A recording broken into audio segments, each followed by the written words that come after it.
Hello guys, welcome to navajlifecaretamil. So இன்னைக்கு நம்ம சேனல்ல வந்து இந்த ஒரு பியூட்டிஃபுல்லான ஐ மேக்கப் தான் வந்து பார்க்க போறோம்.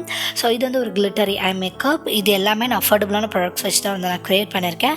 ஸோ இந்த வீடியோ வந்து உங்களுக்கு டுட்டோரியலாக இருக்கிறத விட ஈவினிங் டைமில் நீங்கள் காஃபி டீயோட பார்த்தீங்கன்னா ஒரு ரிலாக்ஸ்டாக இருக்கும். ஸோ இந்த வீடியோ உங்களுக்கு கண்டிப்பாக பிடிக்கும்னு நம்புகிறேன். இந்த மாதிரி வீடியோஸ் வேணும்னா என்னோட சேனல் மறக்காம சப்ஸ்கிரைப் பண்ணுங்க, ஃப்ரெண்ட்ஸ்க்கு வந்து ஷேர் பண்ணுங்கள். ஸோ வாங்க guys வீடியோக்குள்ளே போகலாம். ஸோ ஃபர்ஸ்ட் நான் வந்து என்ன பண்ணுறேன், ஸோ ஒரு ப்ரௌன் கலர் மேட் ஐஷேடோ எடுத்து என்னுடைய ட்ரான்சிஷன் ஏரியாவில் நான் நல்லா அப்ளை பண்ணுறேன். ஓகேவா? ஸோ எப்போவுமே வந்து நம்ம ட்ரான்சிஷன் பேசிக்காக ஒரு பிகினராக நீங்கள் ஸ்டார்ட் பண்ணுறீங்க, உங்களுக்கு ட்ரான்சிஷனுக்கு என்ன கலர் அப்ளை பண்ணுறது தெரியல அப்படின்னா நீங்கள் வந்து உங்கள் ஐஷேடோ பேலட்டில் ப்ரௌன் கலர் இருக்கான்னு பாருங்கள்.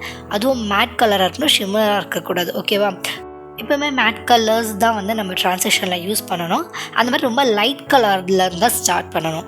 ஸோ ட்ரான்சிஷன் நான் இன்னும் டெப்த் பண்ண என்ன பண்ணுறேன்னா ஒரு மெரூன் கலர் வந்து நான் யூஸ் பண்ணுறேன். அதுவும் ஒரு மேட் ஃபினிஷ் கலர் தான். அதை வந்து என்ன பண்ணேன், எனக்கு கரெக்டாக என்னோடய க்ரீஸ் அந்த டெப்த் இருக்குது பார்த்தீங்களா, அந்த இடத்துல நான் ஒரு ஷேடோ மாதிரி க்ரியேட் பண்ணுறேன். அதுக்கப்புறம் நான் ஸ்ட்ரைட்டாக கிளிட்டர் அப்ளை பண்ணுறேன். இந்த கிளிட்டர் வந்து எதுனா ADS கிளிட்டர் பேலட். ஸோ அதுலேருந்து ஒரு கோல்டன் கலர் கிளிட்டர் வந்து நான் ஃபர்ஸ்ட்டு வந்து இன்னர் கார்னர்லேருந்து நான் ஸ்டார்ட் பண்ணுறேன். So light dark and dark, I mean light medium and dark, இந்த மாதிரி நான் ஸ்டார்ட் பண்ணுறேன். கோல்டனுக்கு அப்புறம் நான் மீடியம் கலரான இந்த மாதிரி ப்ரௌன் கலர் ஷிம்மர் வந்து அப்ளை பண்ணுறேன். ஸோ எப்போவுமே வந்து நம்மளுக்கு வந்து பிளெண்டடாக தெரியணும். மேக்கப் லுக் வந்து ரொம்ப ஹார்ஷாக தெரியக்கூடாது. நம்ம கட் க்ரீஸ் அந்த மாதிரி பண்ணுறோன்னா ஓகே, பட் இந்த மாதிரி கொஞ்சம் நேச்சுரலாக வேணும் அப்படின்னா நம்ம வந்து கொஞ்சம் நல்லா பிளெண்ட் பண்ணணும். டைம் கொடுத்து பிளெண்ட் பண்ணுங்கள். ஃபைனலாக அவுட்டர் கார்னரில் பார்த்தீங்கன்னா ஒரு டார்க்கான ஷேட் வந்து நான் அப்ளை பண்ணுறேன். ஸோ இது வந்து எனக்கு ஒரு ஷேடோ ஒரு டெப்த் க்ரியேட் பண்ணுற மாதிரி இருக்கும்.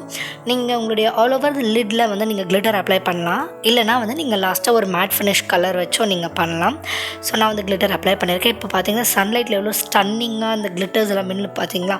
ஸோ அதுதான் வந்து ரியலாக கிளிட்டர் ஐஸ் வந்து நிறைய பேர் பிடிக்கும். ஸோ பியூட்டிஃபுல்லாகவும் இருக்கும். நான் என்ன பண்ணுறேன், நெக்ஸ்ட் வந்து அந்த ப்ரௌன் ஷேடு கீழே அப்ளை பண்ணிட்டு நெக்ஸ்ட்டு காஜல் வச்சு நான் அப்ளை பண்ணுறேன். நிறைய பேர் பண்ணுற மிஸ்டேக் என்னென்னா ஐஷேடோ அப்ளை பண்ணுவாங்க, பட் கீழே லோவர் வாட்டரில் வந்து ஐஷேடோ அப்ளை பண்ண மாட்டாங்க. அது பார்த்திங்கன்னா லுக் வந்து கம்ப்ளீட் ஆகாத மாதிரி இருக்கும். ஸோ நான் என்ன பண்ணுறேன், அந்த ஐஷேடோக்கு அப்புறம் காஜல் வச்சு நான் அப்ளை பண்ணுறேன். நான் அதே காஜலே நான் ஐலைனராக யூஸ் பண்ணுறேன். நீங்கள் லிக்விட் ஐலைனராக வைக்கலாம், இல்லைனா இந்த மாதிரி வந்து நார்மல் நம்ம காஜலே ஐலைனராக வைக்கலாம். லைட்டாக ஒரு ஸ்மஜ் லுக் மாதிரி இருக்கும். ஸோ இந்த கிளிட்டர்ஸ் பார்த்திங்கன்னா சன்லைட்டை ரொம்ப பியூட்டிஃபுல்லாக வந்து இது. ஸோ இது வந்து ADS கிளிட்டர் தான், நீங்கள் ட்ரை பண்ணி பார்க்கலாம். நிறைய கலர்ஸ் வந்து அதில் அவைலபிளாக இருக்குது. நீங்கள் நல்லா கற்றுக்கிட்டீங்க, ஐ மேக்கப் கற்றுக்கிட்டிங்கன்னா நீங்கள் மணி இன்வெஸ்ட் பண்ணி PAC, ஸ்விஸ் பியூட்டி அந்த மாதிரி பிராண்ட்ஸில் வந்து நீங்கள் கிளிட்டர்ஸ் வாங்கி யூஸ் பண்ணலாம். ஃபைனலாக நான் இந்த லுக்கை வந்து ஒரு மஸ்காரா வச்சு நான் கம்ப்ளீட் பண்ணுறேன். ஸோ மஸ்காரா வச்சு தான் நம்மளுடைய ஐலேஷஸ் வந்து எப்பவுமே பாப்பாக இருக்கும். ஸோ நம்மளுடைய ஐ லுக்கும் வந்து நல்லா போல்டாக இருக்கும். ஸோ ஃபேக் லேஷஸ் யூஸ் பண்ணுறதுனா கூட யூஸ் பண்ணலாம், ரியலாக பியூட்டிஃபுல்லாக இருக்கும். பட் நான் வந்து இன்னைக்கு கொஞ்சம் நேச்சுரலாக இருக்கிறதுக்காக நான் ஃபேக் லேஷஸ் யூஸ் பண்ணல. ஸோ இதுதான் கைஸ் என்னுடைய ஃபைனல் அவுட்லுக். இது வந்து பார்த்திங்கன்னா ரொம்ப சிம்பிளாக இருக்கும், ரொம்ப ட்ரமாட்டிக்காகவும் இருக்காது, ஓர்டுவாகவும் இருக்காது. ஸோ நீங்கள் ஓகே சிம்பிளாக ஒரு கிளிட்டர் ஐஸ் பண்ணணுன்னா இந்த வீடியோ கண்டிப்பாக பிடிக்கும். இது வந்து நியூட்ரலாகவும் இருக்கும், ஒரு வார்ம் கலராகவும் இருக்கும். ஸோ இந்த மாதிரி வீடியோஸ் வேணும் என்னோட சொல்ல மறக்காமல் சப்ஸ்கிரைப் பண்ணுங்கள் கைஸ், உங்கள் ஃப்ரெண்ட்ஸ்க்கு வந்து ஷேர் பண்ணுங்கள். ஸோ இந்த மாதிரி என்ன வீடியோஸ் வேணாலும் கமெண்ட்டில் சொல்லுங்கள், அப்போ தான் வந்து எனக்கு தெரியும் உங்களுக்கு என்ன வீடியோஸ் தேவைப்படுது அப்படின்னு. So thank you guys, love you all.